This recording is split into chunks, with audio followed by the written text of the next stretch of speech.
അപ്പോൾ ജീവനുള്ള ദൈവത്തിന്റെ ആ ജീവൻ മനുഷ്യരിക്കുമ്പോൾ ആ ദൈവത്തെ അറിഞ്ഞ് സേവിക്കാണ് ചെയ്യേണ്ടത്. തിരിച്ചറിഞ്ഞ് സേവ ചെയ്യേണ്ടതാണ്. അറിവല്ല, തിരിച്ചറിവാണ് ആവശ്യം. സുബോധമുള്ളവരായിരിക്കണം.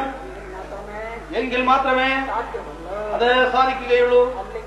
അല്ലെങ്കിൽ വെള്ളികൊണ്ടും പൊന്നുകൊണ്ടുള്ള ദൈവങ്ങളെ സേവിച്ചാൽ യാതൊരു അർത്ഥവുമില്ല. അത് മൂഢന്മാർക്ക് വെച്ചിരിക്കുന്നതാണ്. അത് വിദ്വാൻമാർക്കും ജ്ഞാനികൾക്കും വിദ്യാഭ്യാസമുള്ളവർക്കും വേണ്ടി വെച്ചിട്ടുള്ളതല്ല. നമ്മൾ സംസാരിക്കുന്നു. നമ്മൾ സേവിക്കുന്ന ദൈവങ്ങൾ സംസാരിക്കുന്നുണ്ടോ? അനങ്ങുന്നുണ്ടോ? അനങ്ങുന്നില്ല, മിണ്ടുന്നില്ല.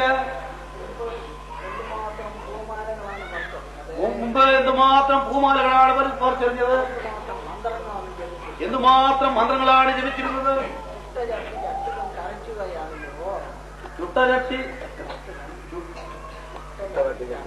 ചുട്ടരട്ടി ചട്ടുകം കരിച്ചുവയറിയുമോ? കരിയുടെ ചുവയറിയുമോ? നട്ടകല്ല് വേശുമോ? നാഥൻ വേറിരിക്കുമോ? അപ്പോൾ ദൈവം വേറെയുണ്ട്. ആ ദൈവത്തിന്റെ ജീവൻ ഇരിക്കുമ്പോൾ എല്ലാം ഒന്നായി കാണുകയല്ലാതെ രണ്ടായി കാണുകയില്ല. ഞാൻ വെച്ചത് പിശാചാണ്, ഉയർച്ച താഴ്ച വെച്ചത് അവനാണ്. കാരണം പിശാചിന് ജീവൻ കൊടുക്കാൻ സാധിക്കുകയില്ല. അപ്പോൾ ജീവനെ കൊല്ലാനാണ് ഓടി നടക്കുന്നത്.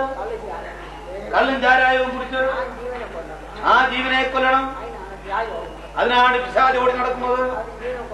അവനെ ജീവനെ കൊടുക്കാൻ സാധിക്കുകയില്ല. അപ്പോൾ ദൈവം നൽകിയ ജീവന്റെ ശത്രു പിശാചാണ്. അവൻ ജീവനെ